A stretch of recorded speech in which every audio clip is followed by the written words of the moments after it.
Hi everyone, my name is Dr. Anne-marie Boxall.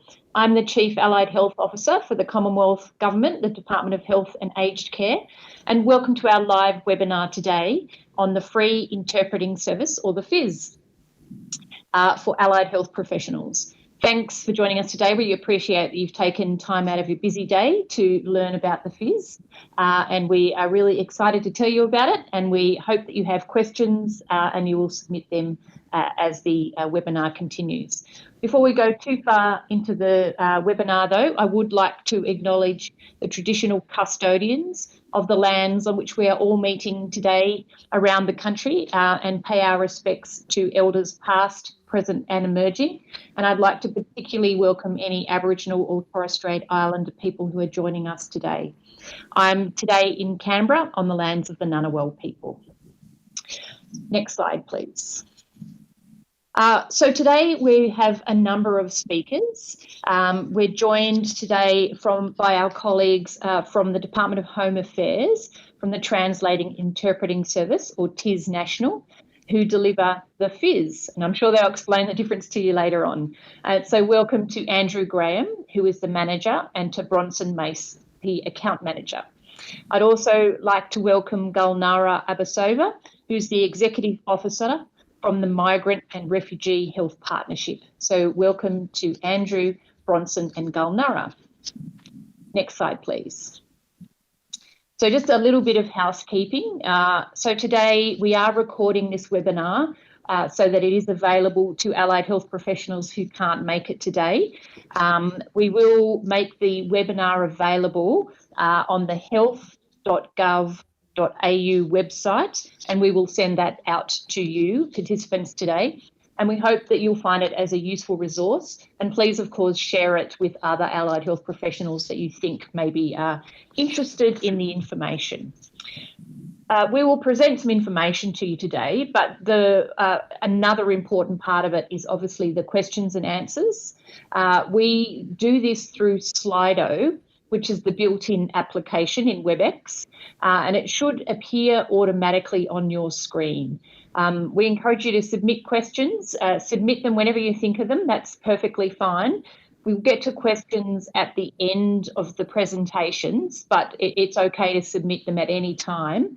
There will be an option to upvote questions. If you have a similar question to one that's already been posted, that's fine, just upvote it, and we will be able to look at the questions and answer them to the best of our ability. If there are questions asked today that we cannot answer, we will take them on notice and we will come back and we will post those questions on the health.gov.au website. All right, next slide, please. So the agenda today, first of all, we're going to do an overview of the FIS program.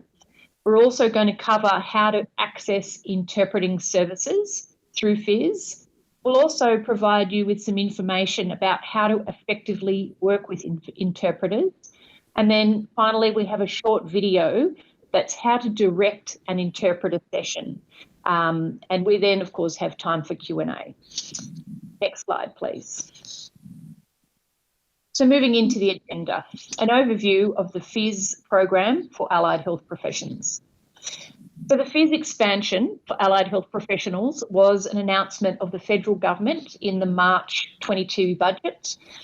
It means that eligible privately practicing allied health professionals in one of the 32 listed local government areas, which will be on the next slide, can access the Australian government's free interpreting service, and it's to provide support to targeted populations with low English proficiency.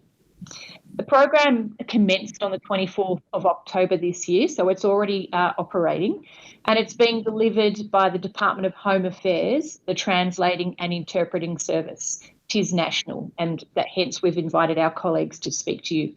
It is being funded by the Department of Health and Aged Care here in Canberra. It's a really important program, and we know that deferring or avoiding healthcare because of language barriers does lead to poorer health outcomes for patients and poorer economic outcomes as well. So we really think this is a fantastic program, and we do encourage you to use it. We know that from the 2021 census that Australians were born in almost 200 different countries and speak more than 350 different languages. And a survey undertaken by the Migrant and Refugee Health Partnership and Allied Health Professions Australia found that 25%, or a quarter of all interpreting services provided to patients, were not using a qualified interpreter. And that's a real problem. The FIS will address that problem and by providing access to high quality interpreting services by competent qualified interpreters. It will help you as allied health professionals as well as your patients. It can help make sure that accuracy of communication, particularly when you're trying to convey really complex or technical information to a patient. It reduces confusion. It actually saves you time in the end if you're able to communicate effectively with your patient as well. And it also protects you from professional risk. So we would, again, encourage you to use this free service as well. Initially, the FIS will be rolled out in 32 local government areas. We are going to do an evaluation of this program and the findings will be provided to government for their consideration of an expansion of the FIS. Next slide, please. So in terms of eligibility, these on the slide there are the local government areas, or the LGAs, that are eligible for FIS, for allied health professionals. I won't read them out because they're there listed, and we will make the slides available to you. And you can also find this information on the TIS National website, which is tisnational.gov.au. These LGAs were selected because they are known areas of low English proficiency. If you are unsure about the LGA eligibility, you can also email the address that's on the screen and ask a question, and they will answer your question for you. And a really important piece of information is that eligibility to use the FIS for allied health professions is determined on the allied health professionals' location, their practice location.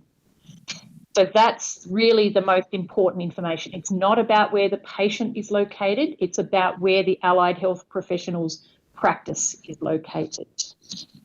And as I said earlier, we will be evaluating this program to see if there's any information that leads us to changes or, of course, an expansion over time. Next slide, please. All right, this slide's about which allied health professionals are eligible. So this service is for private sector allied health professionals in the disciplines listed on the screen in front of you. So the important information here is for privately practicing allied health professionals. Allied health professionals working in state or territory government services are able to access interpreter services through other means. So this is for privately practicing allied health professionals. Again, I won't read out the list. It is available there, and of course it is on the TIS National website as well. So eligible allied health professionals can access the FIS when they are delivering services that are in private practice. They are a suitably qualified eligible professional, so listed on the screen then, but also provided to a patient or a client who has a Medicare card. We do recognise that these eligibility requirements can provide some limit on access to the FIS, but these decisions have been made by government as policy decisions, and again, we will look into any changes following the evaluation. Allied health professionals that are not eligible to access the FIS can still access interpreter services on a fee-paying basis. So there is another option, and any question about the fee-paying interpreter services can also be answered by emailing the address on the screen, tis.freeinterpretingservice@homeaffairs.gov.au. So I'm now going to hand over to our colleagues from Home Affairs, to Andrew Graham and Bronson Mace, to give you some more information about the FIS. Over to you, Andrew. Good morning, everyone, and thanks, Anne-Marie, very much for the introduction. It's fantastic to have the opportunity to talk to you all today. Just as a bit of a summary, today's presentation, we're going to provide a little bit more of an overview of TIS National as a language service provider. Many of you may already have used TIS National services and been aware of us as an organisation, but I thought it was important to run through particularly the interpreting service provisions and the different channels that can be accessed. Then we'll move into where allied health professionals can go to get more information about the allied health professional budget measure and how to apply for access through FIS for that particular account type. Further to that, also point to you and we'll run through some resources available through the TIS National website to be able to effectively promote interpreting services in your particular clinics and with your culturally and linguistically diverse clients. Further to that, there'll be a number of supports that are available through TIS National, either by email or phone. We also have dedicated senior account managers that are working on this program that can provide customised help to clients wishing to access the program. Finally, my colleague Bronson will round out the presentation by talking a little bit more detail about the types of interpreting services available and which are more appropriate to use in which circumstance or situation within a clinical environment. So with no further ado, I'll kick off my presentation now. So the translation and interpreting service is an interpreting service that is provided by the Department of Home Affairs. The free interpreting service itself is delivered by TIS National on behalf of the Australian Government. And one of the major objectives of the free interpreting service is to ensure that there is equitable access to key services for the Australian community that have low English proficiency. And not only that, it's to provide support to agencies, businesses, professionals in a range of situations and environments to enable them through interpreters and credentialed interpreters to support their clients in delivering of information and key services. Further to that, so we've been over and we've confirmed that since the 24th of October, the program has been live and we at TIS National have been in a position to be able to receive and process applications. So at this point in time, we are open for business and more than happy for you to apply for access to the program. And we'll jump to the next slide, thanks. So TIS National as an organisation delivers a very high volume of language services annually. So to give you an idea, over the last 2 financial years, TIS National's delivered over 1 million individual telephone interpreting jobs and also over 100,000 individual on-site and remote video or telehealth engagements. Further to that, in terms of talking about TIS National's service capability, I want to talk about 3 components of that. Leading off, I want to talk probably about the most important service delivery component of TIS National, and that's the interpreter panel. The interpreter panel that TIS National uses are individual service providers who are contracted and are located nationally. At the moment, we have over 2,700 registered interpreters, providing over 150 different languages and dialects to our TIS National clients. As many of you know, in terms of providing that very high level of interpreter capability and quality, TIS National aligns itself with the NAATI credential system. Over 85% of the TIS National interpreter panel hold a NAATI accreditation, and the allocation policy at TIS National is to offer the highest credentialed NADI interpreter available at the time the request is made. So much so that the internal measure that we look at TIS National is applying or allocating a NADI credentialed interpreter to a booking in over 90% of the situations. So very high number. Slide, please.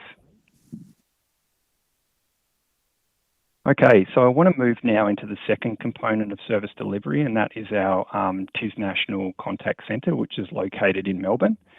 The TIS National Contact Centre supports the delivery of the immediate telephone service, and this is probably the largest area of service provision for TIS National.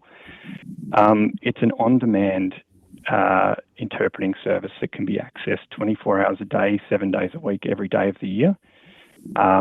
It is supported by a contact centre and a unique identifier, which is a 131450 number.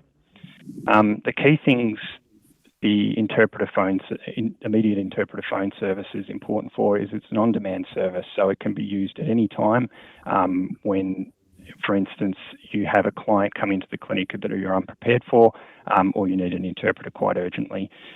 All you need to do is have a registered client code, which participants or clients of TIS National get when they register.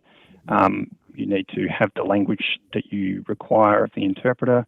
You have the ability to pick the gender of that interpreter through the contact centre, and finally, just to notify the operator whether you're with your client at the time, or whether we need to actually make a call out to conference you in with a client externally. So there's all that functionality within that service, and that is again subject to the allocation policies. So when a request is made, that the highest accredited NADI interpreter will be allocated to your call. Slide, thanks. Okay, so a complementary, and I thought I'd just bring this other service type up into this equation, and a complementary immediate telephone service is the ATIS service. Now, this differs from the immediate phone service in that it's completely automated. So you bypass the TIS National Contact Centre by calling 1800 131 450. When you register an account with TIS National, you're also provided an ATIS account and PIN number. So that's one thing that you would need to input once you call this number. The voice recognition software will identify what language you need, and also you can select the gender of the interpreter. Once that goes through, you'll be automatically connected with an interpreter and bypassed through the contact centre. So the key benefits of this program are they can result in quicker allocation times, but it's also an important note to make that you'll need the functionality within your own phones if you want to conference external parties into your call. Okay, we'll go to the next slide. Okay, and this is the third component of the TIS National Service provision, and it's basically an online booking platform called TIS National. Now, this online TIS Online, I should say, TIS Online manages all of the bookings for the pre-book phone service, the face-to-face on-site services, and the video remote telehealth services. So again, when you register for a client code, you'll be given access to log into this system. The link to this system is available through the TIS National website. Once you log in, you'll be able to access the booking forms, which are self-service, and allow you to go ahead and make a booking for a particular client in whatever channel you choose. Some of the benefits of this system is that it's all done in real time. So once you make the booking itself, it will be posted to interpreters, the highest accredited NADI interpreters first, who will be able to allocate or accept that job immediately in real time. You'll also have the ability within the account to monitor the status of your jobs as to when they've been registered, allocated to an interpreter, or if you need to make any changes or cancellations to those bookings, it's all available in real time within that system. Okay, I think we will go into these services in a little bit more detail towards the end of the presentation, but we'll keep moving for now. So that's just a bit of an overview over service provision. Okay, slide please. Okay, so the next component of the presentation is talking about where to go to get information and how to apply for FIS under the Allied Health Professional Program. Slide, thanks. The TIS National website has developed a dedicated web page for the Allied Health Professional measure. This can be accessed by going through to the FIS category on the TIS National website and scrolling through to Allied Health Professionals. I really encourage everyone to get on there at some point and have a look at the resources available there. The information available on the web page is the detailed eligibility criteria that Anne-Marie had gone through previously, talking about the 32 selected local government areas, the professional disciplines that are included as part of the measure, and other eligibility criteria and requests for information are available there. There's also additional information around TIS National services, and again, resources such as dedicated videos, a promotional materials catalogue also that can be used by professionals to promote the service within their clinics. So again, we do have support available to all people involved or have inquiries for the FIS, and that can be through our TIS National or tis.freeinterpreting@homeaffairs.gov.au email address, or through our dedicated 1300 line, which is available during business hours weekly. So we encourage you also to reach out to us if you have any inquiries regarding the program. Moving to the next slide. Okay, so the application form itself is embedded within the information page on our website. It's important to make the differentiation between the two applications forms on our website. So typically, allied health professionals can also register for a fee-paying account, and that's through our general registration page. On that general registration page, there is also a link across to FIS, but the main thing is to be aware that there's a specific free interpreting service application form for allied health professionals under this page. So you can actually access that. It's a one-page form. It's relatively straightforward. What will happen is it will ask for specific information, and once that information is included and submitted, it will come through to us for assessment. Typically, assessment will take up to 1 to 5 days, just depending on the level of applications that we have coming through.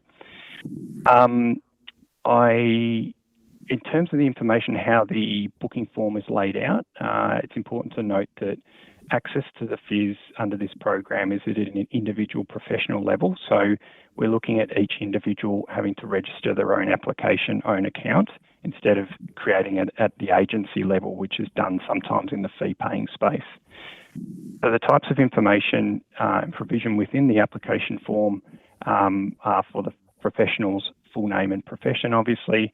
It has an upload function to be able to upload your APRA certificates or any professional accreditation that substantiates your professionalism in that field.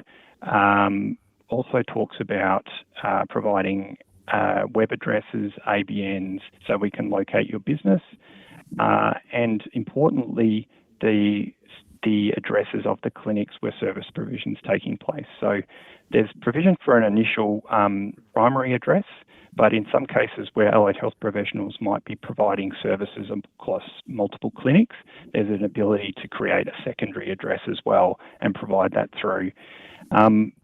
Really encourage, if anyone has any problems with the application form or has any additional information or inquiries before submitting an application, to get in touch with us.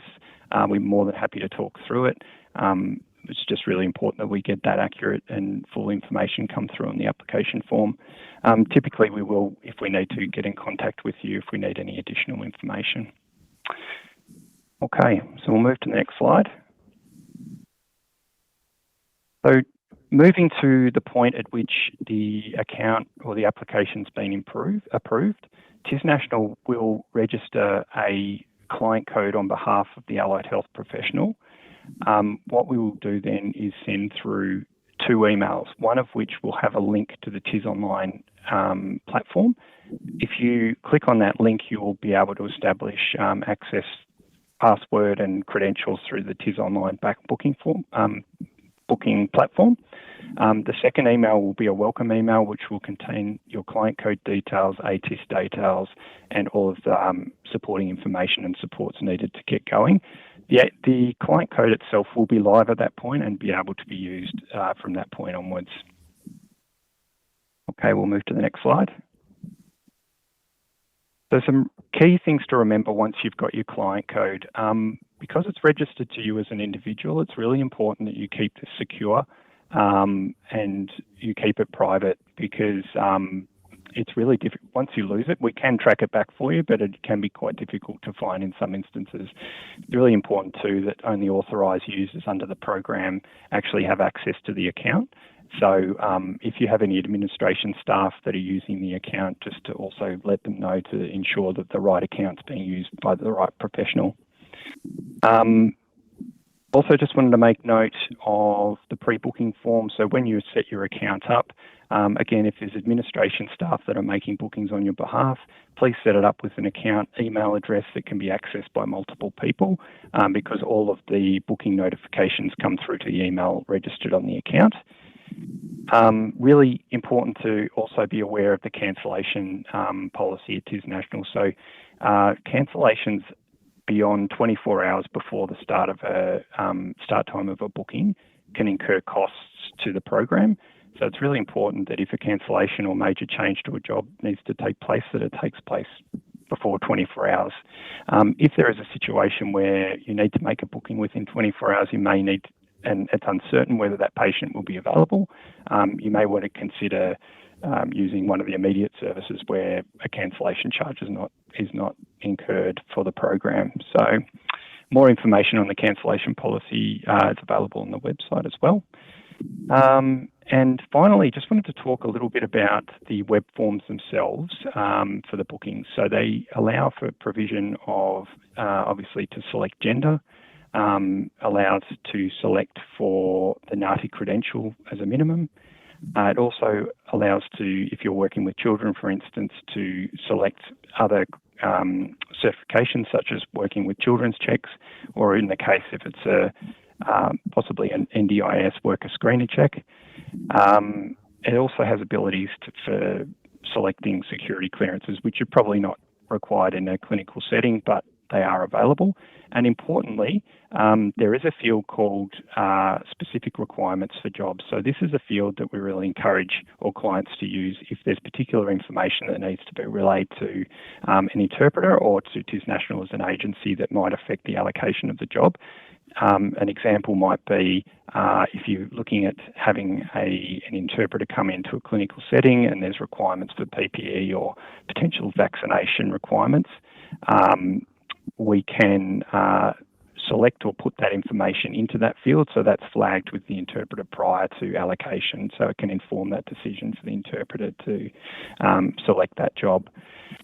I think that's my last slide. At this point, to keep going, I'll pass over to my colleague Bronson, who will take you further through the presentation, but more than happy to take any questions at the end of the seminar. Thanks very much. Thanks, Andrew. So I'm just going to quickly go through some resources that we have at TIS National, and I'll also cover what type of services you should use when choosing to use an interpreter. Next slide, please. Okay, so on our website, we've got a help and support page. The help and support page has got lots of things that you would need, lots of resources. We've got FAQs. There's service guides and instructions, so how to book an on-site interpreter or how to use ATIS. There's a list of languages that we offer as well, and information for our allocation policy and interpreter credentials. There's information about our cancellation policy and working with interpreters. We've also got a few videos on the website as well. There is one video that we had made specifically for allied health. It's a 3-minute animation, and it provides a summary of why to use interpreters and how to use tiers, and also how to working with interpreters, so how to use your time with your interpreter effectively. There's a promotion page as well, so we actually have an online catalogue. Should your agency require any physical copies or print materials, so things like we've got brochures for staff explaining how to use tiers.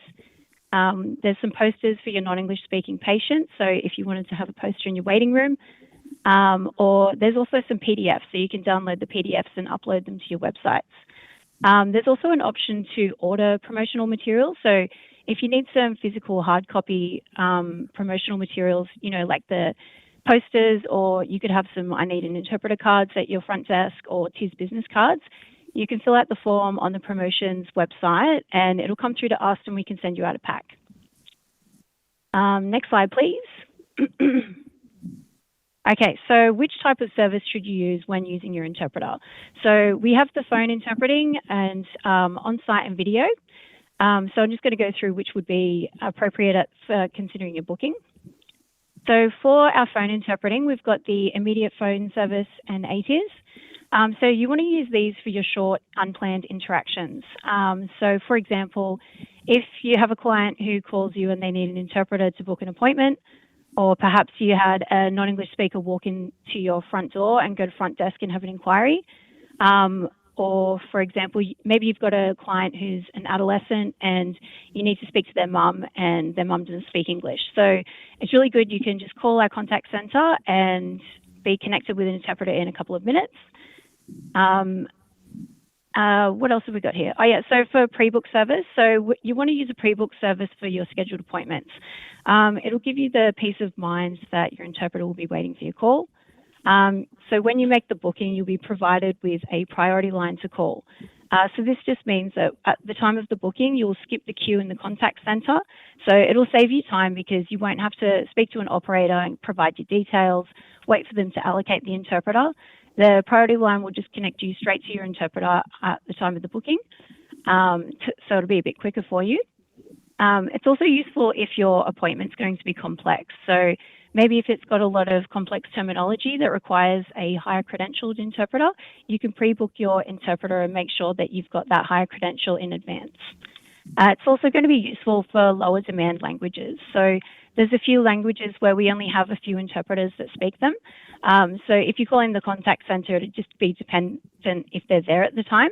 But if you pre-book, then you can assure that you'll have that interpreter for your booking, and you'll have them for the full booking time as well. And lastly, of course, we've got the on-site and video interpreting. So this is going to be good. Perhaps you've got a group of people coming in on the same day that speak the same language.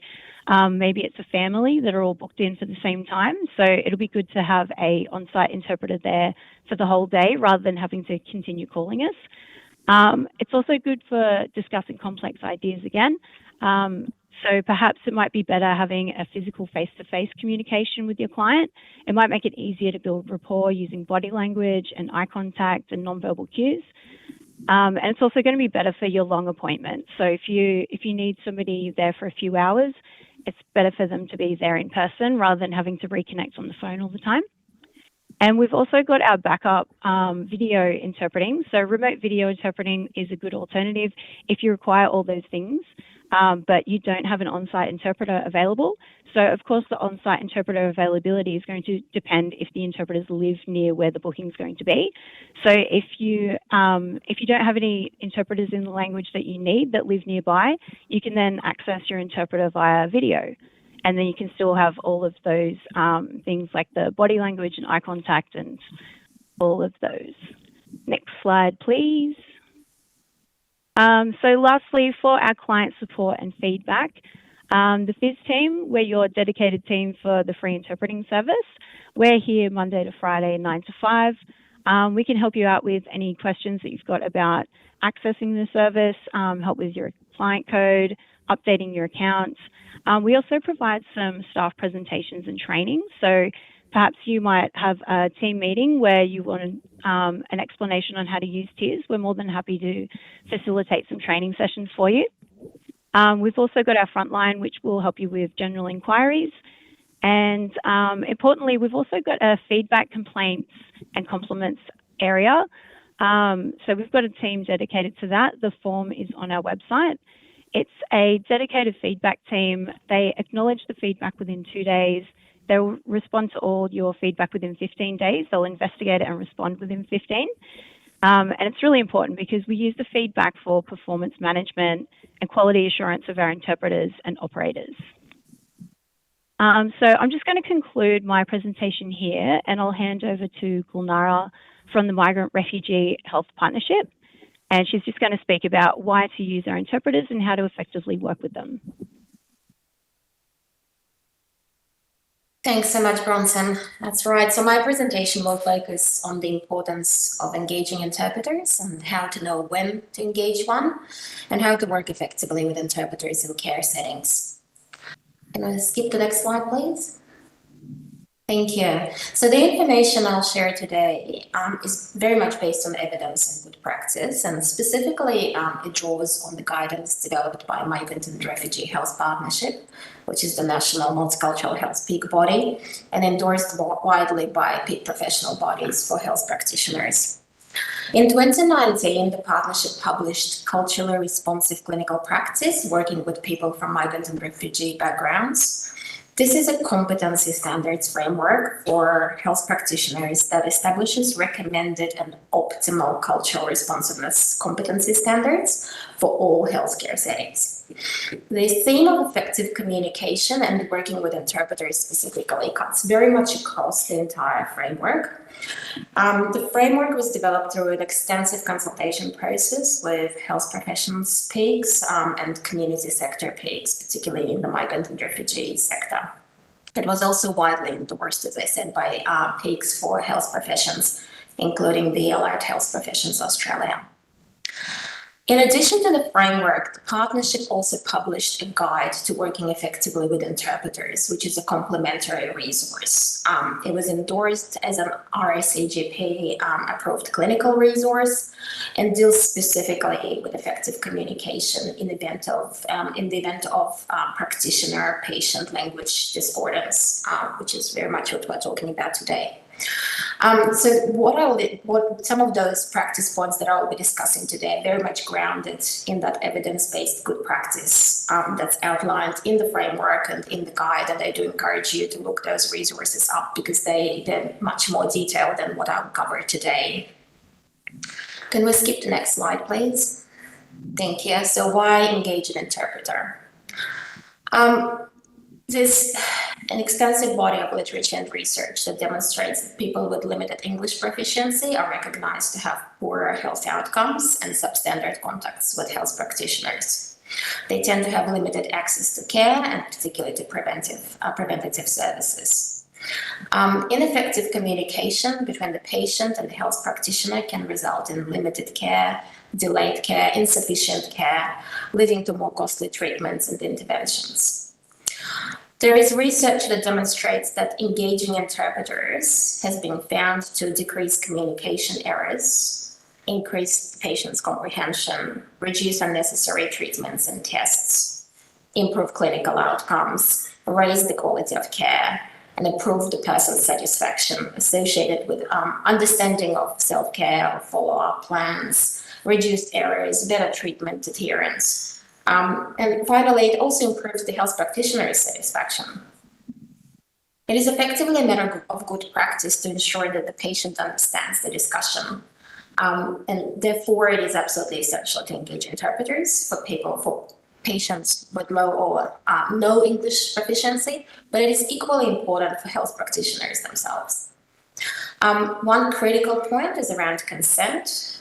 Engaging interpreters is essential for obtaining informed consent from patients. That mainly has to do with the complexity of information and ensuring that the patient fully understands, is fully informed about the underlying condition, the nature of the treatment, the consequences of not having the treatment, the degree of certainty around the outcome, and the time for recovery, as well as the costs, of course. And it is also to ensure that the patient has the ability to raise any concerns about any particular issues of relevance to them. Can I skip to next one, please? So the certification scheme for interpreters in Australia is provided by the National Accreditation Authority for Translators and Interpreters. This is a quality assurance scheme, effectively. Further, interpreters are bound by the Code of Ethics, which is auspiced by the Australian Institute of Translators and Interpreters, and includes confidentiality, but beyond that, issues around impartiality and boundaries. And on the other hand, there are significant concerns around engaging what we refer to as personally involved individuals or family and friends in healthcare consultations, particularly around obtaining consent, but more broadly, of course. Personally involved individuals, so family and friends, may lack interpreting competence, may have potentially breached confidentiality, or may have conflict of interest. So they're really not appropriate facilitators of interpretation. There are particular risks around misleading information or miscommunication that may occur when you engage family or friends to facilitate communication with patients. There is research that demonstrates the risks around inaccurate or inadequate transfer of meaning, the lack of terminology, of course, lack of specialized knowledge, inappropriate behavior due to lack of professional ethics, possibility of information being withheld or distorted because of family dynamics. There are particular risks in circumstances of family, domestic, or intimate partner violence, or due to emotional or sensitive nature of health issues more generally. There is also a risk of causing potential trauma to family members. And in particular, what we emphasize strongly in the guide is that it is absolutely unacceptable to engage minors. There are significant ethical dilemmas with engaging minors, and really it's patients' children to facilitate communication. It may undermine the parent's authority, may affect family dynamics. There are dangerous emotional responsibilities upon minors to facilitate communication in health settings. Some cultures have topics that are considered out of bounds for discussion.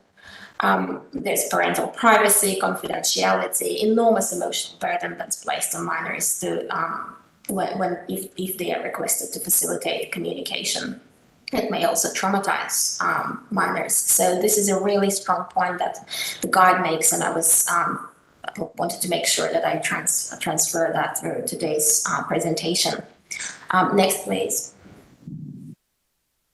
So how do we know when to engage an interpreter? There are some dot points on the slides, but effectively, a person's ability to engage in general conversation in English is not a measure of their capacity to discuss or understand health-related matters. People may have sufficient English for day-to-day social engagements, but once it gets to health terminology or just the complexity of a health consultation or the stress around it, might create those added layers where it is really inappropriate to rely just on the person's English competence. People may also have gaps in confidence and competence between the receptive English, so understanding English and the expressive English, so being able to ask questions or to convey their thoughts and ideas. In practice, a legitimate assessment for an interpreter may be made either by the patient or by the health practitioner, and either of those should be actioned. As I said earlier, interpreters are not there just for the patients, they're equally there for health practitioners, because both need to communicate effectively. Next, please. I will now go through a few practice points. There are 9 in total that we have developed in consultation with interpreters, with health practitioners, and the community, and health consumers, that provide some guidance around how to work effectively with interpreters. The first practice point is around briefing interpreters on the nature of consultation, if possible. It's not always possible, and we accept that. However, it is good practice for health practitioners to provide brief information to the interpreters, describing the context of the consultation immediately before it occurs. This is really to ensure that interpreters are in a better position to accurately interpret, and particularly if they join over phone, so they don't have the benefit of being present in the room. Just to describe the activities that will take place, and to also flag if the consultation might be potentially distressing, if it may include counseling or there are other complex matters that need to be discussed. So informing interpreters is particularly relevant in those circumstances, and it can be very brief, and it is just there to provide some context for interpreters to be better prepared. The second practice point is around health practitioners beginning the consultation by introducing the interpreter to the patient and very briefly explaining their role. That the interpreters are there to to provide accurate interpretation, to maintain confidentiality, and that they are impartial.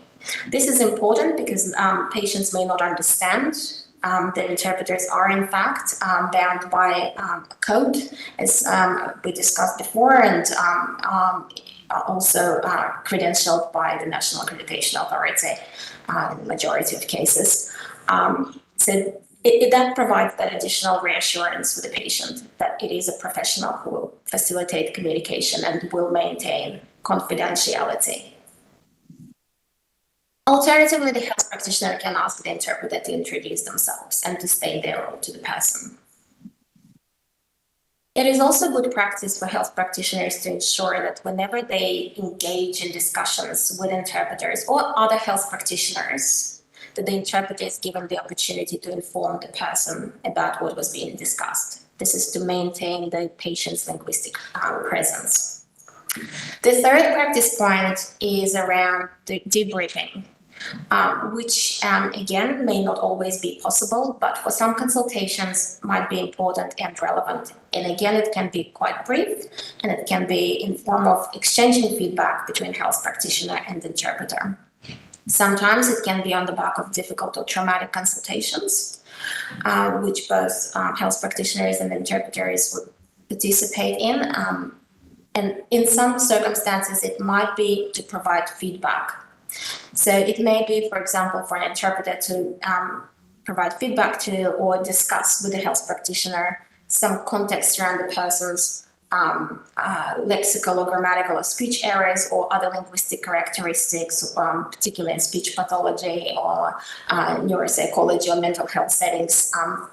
It may also be just to acknowledge that it was a complex consultation, and there might be some context that can be shared. Again, it is acknowledged that it's not always possible, but if it is necessary and appropriate, and there is a possibility to do it, it is very much welcomed by interpreters. Practice point 4 is about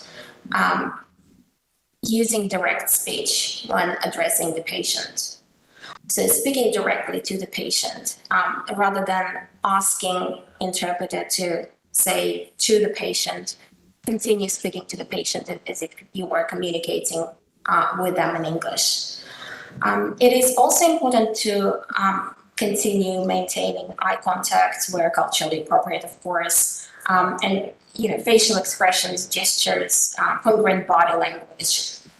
Just because there is an interpreter on the phone who is facilitating that communication, the body language and the speech should maintain normal course.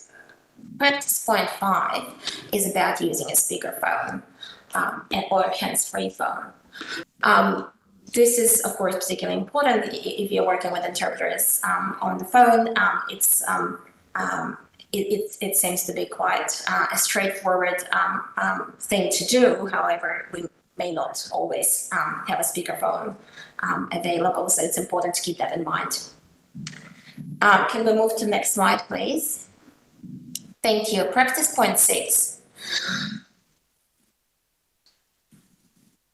This is to remind health practitioners that interpreters working over phone do not have the presence, so they don't have the benefit of being in the room. So it is important to provide those to use visual language and to describe what is happening throughout the consultation.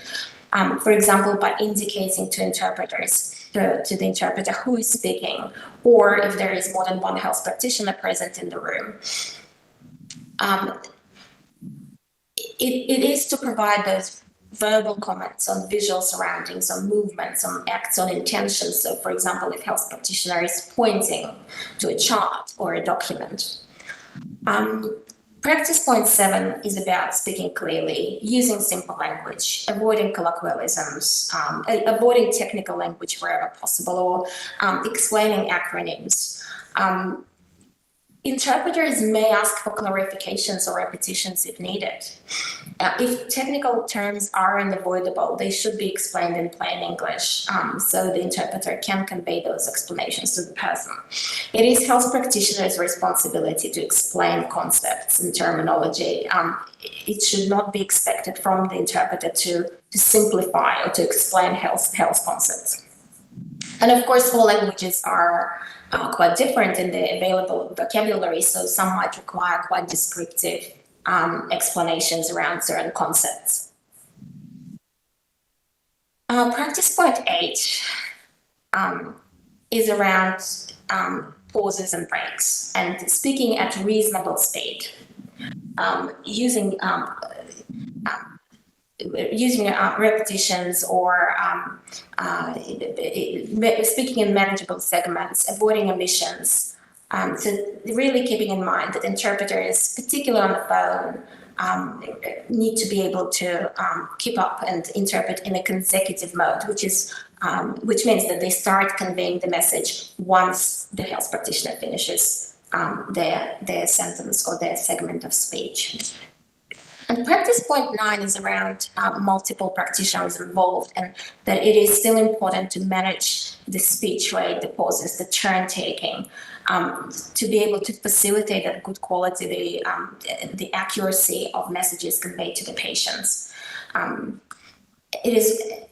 mentioned it earlier, if health practitioners are talking between themselves or to a patient's parent or family member, the interpreter still needs to keep the patient linguistically present and interpret what is being discussed, so they do not feel excluded.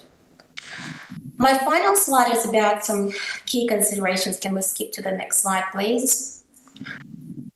And that is really about what to do if the patient refuses an interpreter. It may happen, and we do hear a lot from health practitioners that sometimes patients say, no, I'm fine, or my family member will interpret for me. The guide and the good practice around this recommends that the practitioner, first of all, addresses the person's concerns. Sometimes they may be concerned about confidentiality. They might be concerned around gender discordance or concordance with the interpreter, or cost considerations. They may not know that this is free for them. It is important for practitioners to discuss the risks, to explain that the interpreter is not just there for the patient, it is there also for the health practitioner, and it's to help them communicate better. And sometimes it's important to provide reassurance that if the patient would like for their family member to remain in the consultation, they may still do so as a support person. But that there is that the interpreter is available and is a professional who can provide that accurate interpretation. And finally, if there is an absolute refusal around interpreters, we do recommend documenting that, because it is important ultimately for quality and safety of health practice. I'll stop here and I'll hand over to Anne-Marie, and thank you so much. Thank you so much, Gulnara, and also to Andrew and Bronson for the fantastic information that's been presented. Before we go to our Q&A session, we do have a short video on how to direct an interpreter session. The video does depict a teacher, so if you can present yourself in that, look past it to teacher. It's about the principle, so I think you'll be able to apply it. While you're watching the video, if you have questions, please enter them into Slido. There's a number of great questions there, and we will be going to those immediately after the video. So if the team could play the video, that would be great. Thank you. When using an interpreter, your role is to conduct and manage the interview. It is your responsibility to ensure a free flow of communication.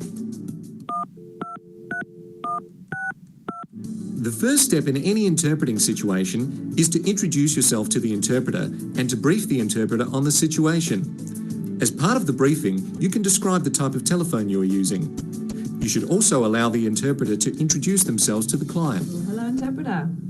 Hello. Hi, my name is Mrs. Edwards. I'm a high school maths teacher. I'm currently here with Mrs. Aiden. Mrs. Aiden's son Dennis is in one of my maths classes, and Mrs. Aiden is here today for a parent-teacher interview. Right, okay. Yeah, could you please introduce yourself? Merhaba Bayan Aydın, ben Türkçe tercümanıyım.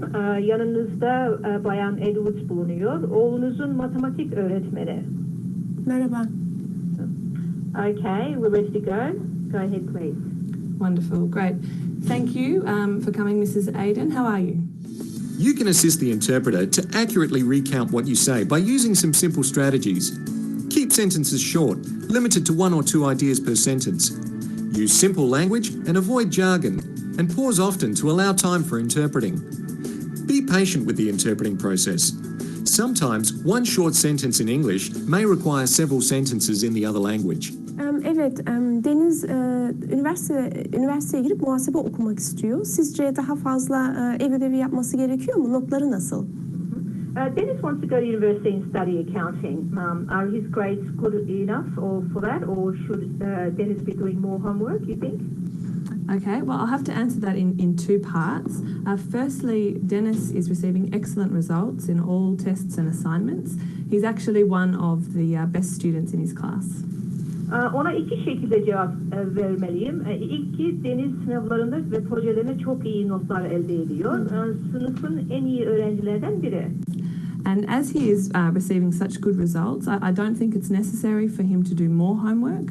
And if he continues to work hard in class, I think he won't have a problem getting into an accounting course. Deniz'in durumu çok iyi olduğundan onun daha fazla ödev yapmasına gerek görmüyorum. Eğer sınıfta çalışkanlığını devam ederse muhasebeci bölümünün kazanmakta hiçbir sorun olmayacağını sanıyorum. Harika, çok güzel bir haber. Very good news. Thank you. Fantastic. Wonderful. You should maintain eye contact with your client to show that they are the centre of your attention. However, eye contact is a great example of how cultural differences in body language can affect communication. In some cultures, looking someone in the eye indicates honesty and straightforwardness, while in others, it can be seen as challenging and rude. It helps to be aware of these differences when engaging an interpreter. In any interpreting situation, your role is to conduct and manage the interview. Make your client the centre of your attention by maintaining eye contact and speaking to them directly. To assist the interpreter, keep sentences short and simple and pause often. By utilising the tips presented, you can help bridge the communication gap between you and your client.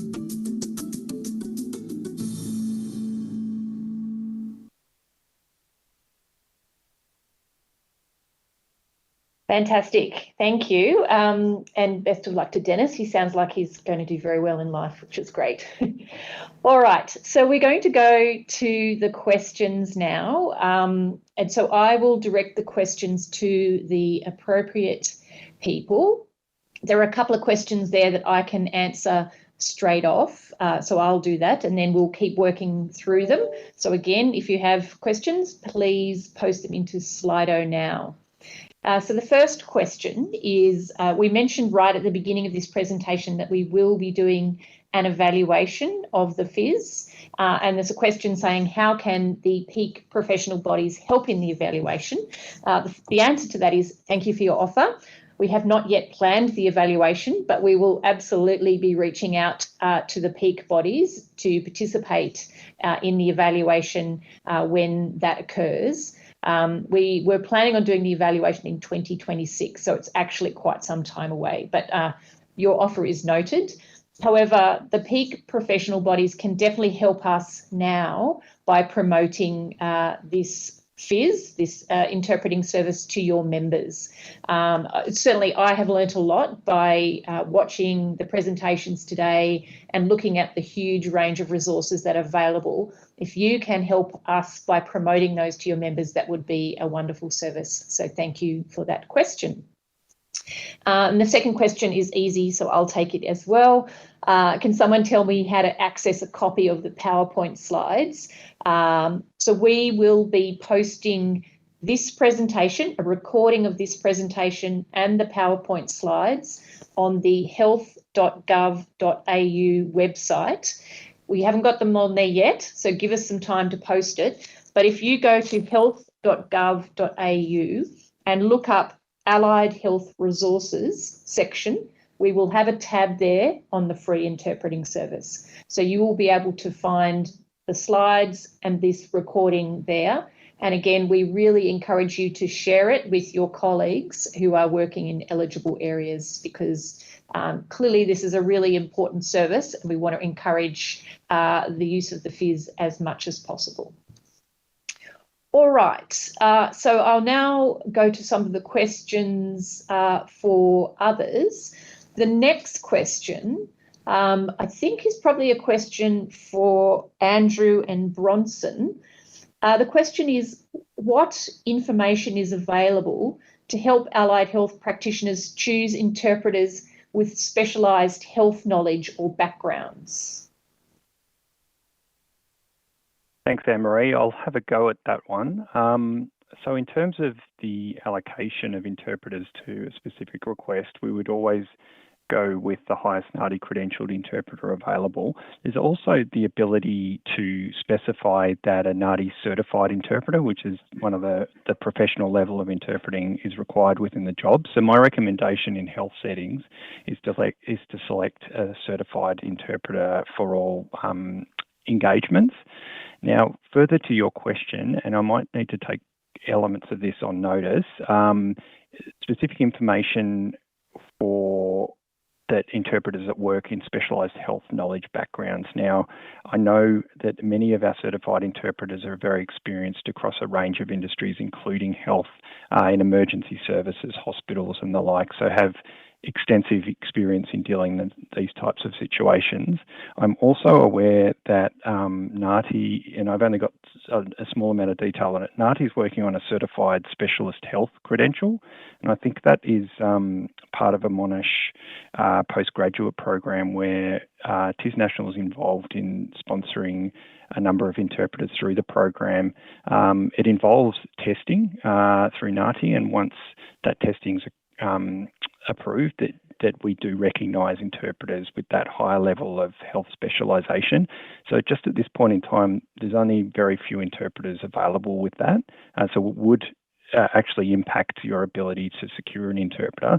But I think moving forward, that category will expand, and I know NAATI and TIS National are definitely behind trying to improve the numbers of interpreters with that specific credential.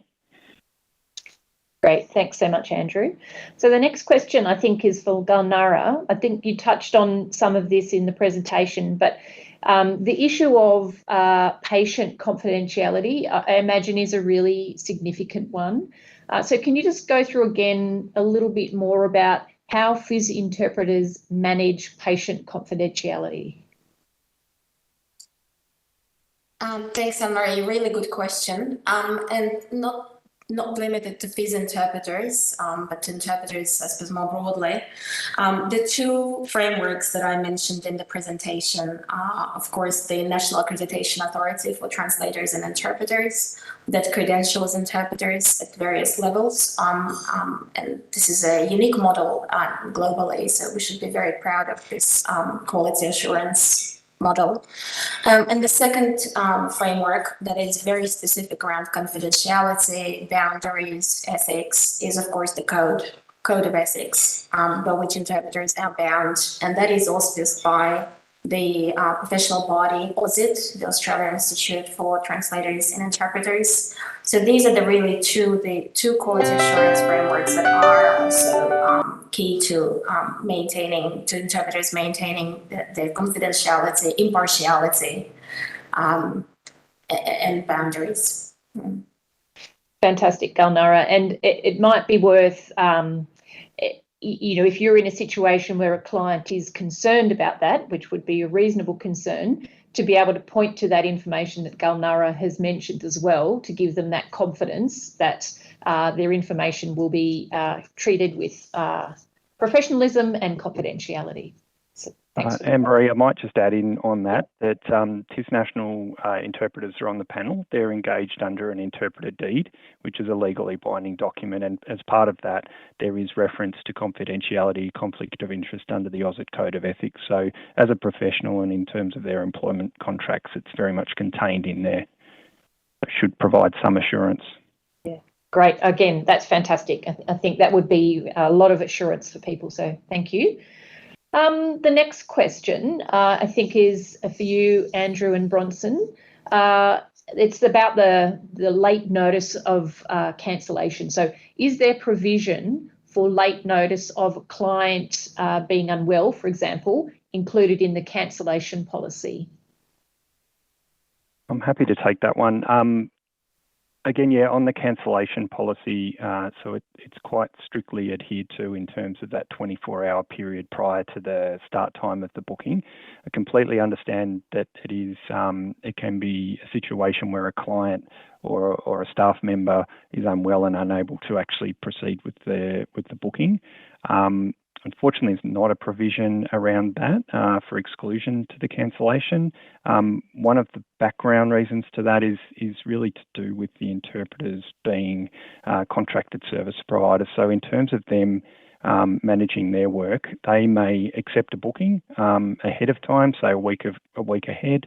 And once they accept that booking over that period of time, that then excludes them from taking any other work. So if there's a notice cancellation, that interpreter effectively is penalised for not being an opportunity cost as such. So in a way, that is designed to protect as well the service provider to be paid in that situation.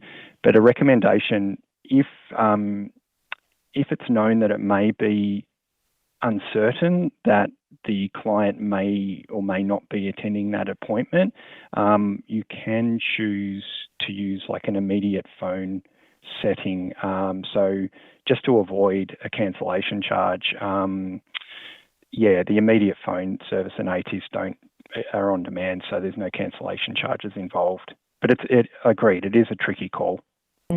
Yeah. Great. And I think, again, that Bronson mentioned there was a document on the cancellation policy available on the website, on the TIS National website. So it'd be worth downloading that and having a look at it. So, all right. Another question here, which I think is one for me. So if my service address is located outside of an eligible LGA, can I travel into the eligible LGA or provide telehealth services into the LGA in order to access the FIS? So the answer to this question is the FIS is only available if the practice location is within the eligible LGA. So no is the short answer, but there is an alternative, and that is the translating interpreting service where there is a fee payable. So it's not that the patient is then not able to access interpreter services, it's just that you would need to use the fee paying service. Does anyone want to add anything to that, or is that okay with that? Okay, great. All right. The next question is about, can the interpreter help fill out any forms on behalf of the patient? And then can the interpreter complete the form for the patient prior? Sorry, whoop, the questions are moving. So let me just start again. So can the interpreter help me, the allied health professional, fill out forms on behalf of my patient and then interpret the complete form before the patient signs it? So I might ask that one to Andrew first. I can take this one, Andrew. Yeah, great. Thanks, Bronson. That's all So basically, the interpreter's role is verbal interpretation. A document translation is a different set of skills. So our interpreters are only able to provide verbal translations. They're unable to translate, verbal interpretations. They're unable to translate any documents. There is a way around it. If you are willing to read out the form in a verbal form in English, the interpreter can then interpret it into the language to the non-English speaking client and vice versa. That's one way around it. But unfortunately, we don't provide any document translations commercially at this point. Did you want to add anything to that, Andrew? No, not at all. Thanks, Bronson. Great. So it does sound there's an excellent workaround. If you can read it out, then that would be a useful way. And Maria, I might just add that the guide I referenced earlier deals with this particular issue because it did come up in our work to develop it. And yes, that's exactly right. That's what the guide suggests, that it needs to be read out. In situations where interpreters are in the room, there is also a practice that is called side translation, where an interpreter can be asked to read out the document in the presence of the health practitioner. However, it needs to be used sparingly and only around 200, 300 words. We're not talking extensive forms of documents. A very short, as I said, up to 300-word document can be side translated. So yes, there are particular points in the guide for those practitioners who are interested to look at good practice around it. Wonderful. Great. Thank you. Another question. I think this one's for you, Gulnara. So it's, I've been seeing a client who brings along a family member to translate. How could I suggest changing this arrangement to involving a phys interpreter? Very good question, and we hear it so much from health practitioners. So what we recommend is first understanding why that is the case. Sometimes the patients might have issues around or concerns about interpreters' confidentiality, for example, or potential costs. They may not know that it is free to them. They may worry that interpreters will not maintain confidentiality around their health issues. So some of it is around addressing their concerns. And as I mentioned in my one of my last slides, reassuring them that they can still have their family members there for support. However, interpreters are there to ensure communication and not just there for the patient, but also for the health practitioner. Is equally there for the health practitioner to be able to communicate effectively. And we find this approach quite useful, and we know that some health practitioners we've worked with have adopted it as in their practice successfully. Sometimes patients change their minds when they understand that these are professionals and they don't have to pay for this service. And they're also reassured that they can still have their family member there for support if needed. So that's one way to get around it, but certainly a challenge, but really can be managed by reassuring and reinforcing that the interpreter is there for the health practitioner as well. Yeah, great, excellent, thank you. Thanks for the advice. All right, a nice practical question for Andrew and Bronson. How long does it take TIS National to review and approve an application form? Okay, we say 5 days, but it really depends on whether we need to follow up and get any additional information, and it also depends on the number of applications that we're dealing with at any particular time. We do have a relatively small team, so where we do get those peaks with applications, it might take a little bit longer, but usually within a week. Mm-hmm. Great, excellent. Well, I encourage everybody to put in their applications now and tell all your friends and colleagues as well who are in eligible areas and from eligible professions. All right, we've got one final question here. So if people have other questions, please submit them now. But the final question we have here, I think, is for me. Why weren't diabetes educators and mental health nurses included on the list of eligible clinicians when they can claim chronic disease items through Medicare? So the answer to that is that diabetes educators and mental health nurses are not allied health professions. So although they can claim items through Medicare, the eligibility of allied health professionals is not linked to Medicare. The list of allied health professionals has been developed in consultation with all of the governments, and they are all qualified allied health professionals. And at this stage, it is limited to allied health professionals on that list. So diabetes educators and mental health nurses at this stage are not included on that list. All right, so I'm going to give everybody a final moment to post any questions. I don't see any coming up there. So what I might do is just again point you to the resources. So the webinar and the PowerPoint will be made available in the coming days on the health.gov.au website. And if you search for Allied Health Resources and FIS, you will be able to find them. And of course, the TIS national website has a host of resources available for you as well. We would strongly encourage you to promote this webinar, its content, or the resources, or anything to allied health professionals who were not able to make it today, because we want to see this service used. So if you could help us with that, that would be wonderful.